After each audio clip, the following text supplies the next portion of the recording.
Magandang gabi, Pilipinas. Bayan, mas pinalalakas pa ng pamahalaan ang seguridad sa pagkain at enerhiya.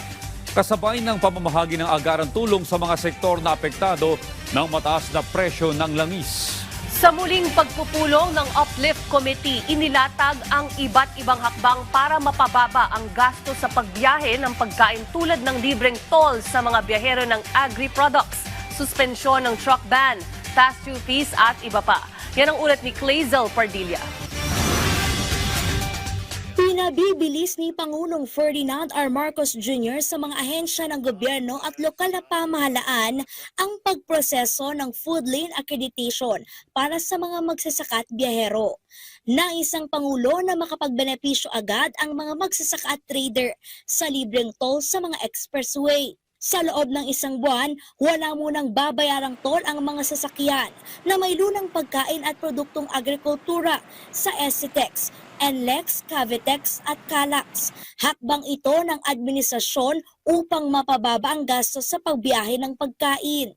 The DA expects to generate over 100 million pesos in savings for haulers as a result of the measure. Pansamantala ring sinuspende ang truck ban at pass-through fees para sa mga sasakyan na may kargang langis, pagkain at iba pang pangunahing bilhin sa Metro Manila. Kasabay niyan ang 75% bawas singil ng marina sa mga permit, vessel registration at accreditation ng mga sasakyang pandagat. Pinababa rin sa piso ang bayad sa mga roro na may dalang agri-products mula sa dating hanggang 500 piso. Inatasan ni Pangulong Marcos ang Uplift Committee na tiyakin ang sapat na supply ng krudo para maiwasan ang pagkaparalisa ng ekonomiya.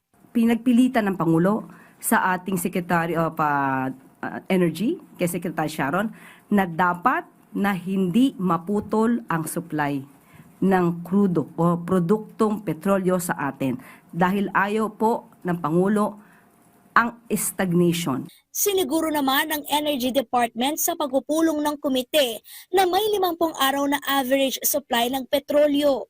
Nasa 471,000 barrels na ang na-deliver sa bansa, habang nasa 1 million barrels out of 2 million barrels ang na-confirm sa ating order. Iginiit ni Pangulong Marcos ang patuloy na pag-aabot ng tulong para mabawasan ang epekto ng krisis sa Middle East. Halos 1 milyong tsuper na ang nakatanggap ng 5,000 pisong ayuda mula sa DSWD. 373,000 na mga driver at operator ang nabigyan ng subsidiya sa langis, habang 425,000 naman ang nabenepisyohan ng tupad tuloy pasada. Patuloy na titindig ang gobyerno kasama ang mga mamamayan upang salagin ang epekto ng mataas na presyo ng langis sa pandaigdigang merkado. Makakaasa po ang lahat ng ating mga kababayan na hindi titigil ang administrasyon sa pagkilos upang maibsan ang bigat na dulot ng tensyon sa Middle East. Target ng administrasyon na gawing digital ang pamamahagi ng ayuda para mas maging mabilis at madali ang distribusyon. Clazel Pardilla para sa Pambansang TV sa Bagong Pilipinas.